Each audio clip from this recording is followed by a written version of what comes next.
नवरात्रे चल रहे हैं, आज हम बनाएंगे व्रत के कटलेट। तो चलिए बनाना शुरू करते हैं। ये हमने 4 मीडियम साइज के उबले हुए आलू लिए हैं। सबसे पहले इन्हें हम ग्रेट कर लेंगे। ग्रेट करने से क्या होगा, इसमें कोई लम्प्स नहीं रहेंगे। सारे आलू हमने ग्रेट कर लिए हैं। अब इसमें कुछ मसाले डालेंगे। नमक स्वाद अनुसार या 3/4 टीस्पून, ये सेंधा नमक है क्योंकि व्रत में सेंधा नमक ही इस्तेमाल किया जाता है। 1 टीस्पून भुना हुआ जीरा पाउडर, 1/4 टीस्पून काली मिर्च पाउडर, 1 इंच अदरक का ग्रेट किया हुआ टुकड़ा, 1 बारीक कटी हुई हरी मिर्च, हरा धनिया बारीक कटा हुआ। ये काफ़ी सारा डालना है, इसका फ्लेवर बहुत अच्छा आता है। अब बाइंडिंग के लिए इसमें मैं सिंघाड़े का आटा इस्तेमाल करूंगी। पहले मैं इसमें 4 टेबलस्पून डालूंगी, ज़रूरत होगी तो और डालूंगी। हमें इसमें पानी नहीं मिक्स करना, इसे ऐसे ही आलू के साथ ही गूंथना है। थोड़ा सा ऑयल डालेंगे। अब इसे अच्छे से गूंथ लेंगे, सब चीज़ें अच्छे से मिक्स हो जाएं ताकि चीज़ें अच्छे से मिक्स हो गई हैं। मेरे को सिंघाड़े का आटा थोड़ा कम लग रहा है, 2 टेबलस्पून और डालूंगी। मैंने इसमें 6 टेबलस्पून टोटल डाला है।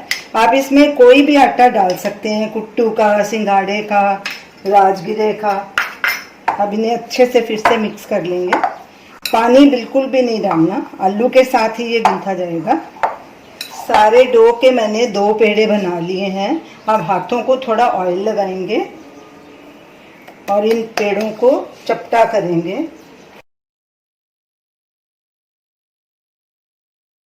ये मैंने कुकी कटर लिया है, मैं इन्हें हार्ट शेप दूंगी। इसमें बहुत सारे शेप्स आते हैं, आप कोई भी शेप ले सकते हैं। मैंने इसमें साइड में ऑयल लगा दिया है, तो अब इससे मैं काटूंगी। ऐसे प्रेस कर देंगे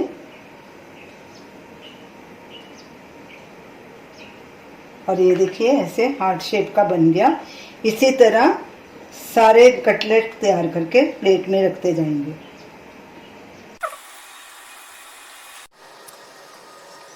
ऑयल लगाने से क्या होगा, साथ में नहीं चिपकेगा, फटाफट आ जाएगा बाहर।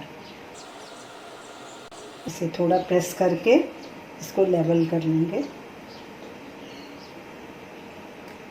सारे कटलेट्स हमने तैयार करके रख लिए हैं, तो चलिए अब इन्हें शैलो फ्राई करेंगे। तेल अच्छी तरह से गर्म हो गया है। अब इसमें एक एक करके कटलेट्स डालते जाएंगे और गैस को अब हमने मीडियम पे कर दिया है।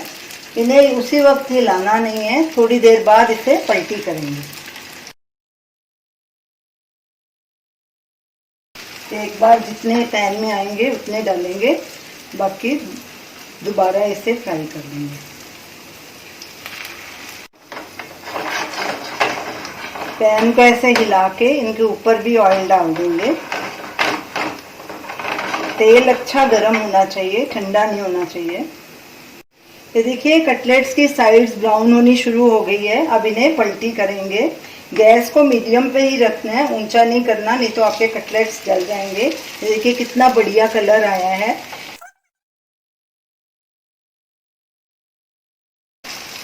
इसी तरह दूसरी तरफ भी ऐसे ही फ्राई कर लेंगे। कटलेट्स की दूसरी साइड भी अच्छे से गोल्डन ब्राउन हो गई है, ये देखिए। अब इन्हें एक प्लेट में ट्रांसफ़र करेंगे। गैस को मैंने बिल्कुल सिम पे कर दिया है। ये देखिए ऐसे सब निकाल लेंगे बाहर। सारे कटलेट्स हमारे फ्राई हो चुके हैं। अब इन्हें सर्व करेंगे। ये देखिए इनकी साइड्स भी अच्छे से फ्राई हो गई हैं, कच्ची नहीं है बिल्कुल भी, और कितना बढ़िया कलर इनका आया है। तो अब इन्हें हम सर्व करेंगे। तो ये रही हमारी आज की रेसिपी, सिंघाड़े आलू के कटलेट्स। ये देखिए कितने सुंदर कटलेट्स बने हैं। खाने में भी ये बहुत टेस्टी हैं और फटाफट बन जाते हैं। आप इन नवरात्रों में इन्हें ज़रूर ट्राई कीजिए। हमने इन्हें हरी चटनी के साथ सर्व किया है। मैंने 4 व्रत की चटनियाँ का वीडियो डाला हुआ है, आप उन्हें स्क्रीन पे देख सकते हैं। उनमें से ये एक है हरी चटनी। तो ये बहुत ही टेस्टी कटलेट्स बने हैं। हमें अपना फीडबैक दीजिए और हमें बताइए कि आपको ये हमारी रेसिपी कैसी लगी। हमारे वीडियो को लाइक कीजिए, शेयर कीजिए, हमारे चैनल को सब्सक्राइब कीजिए। Thanks for watching.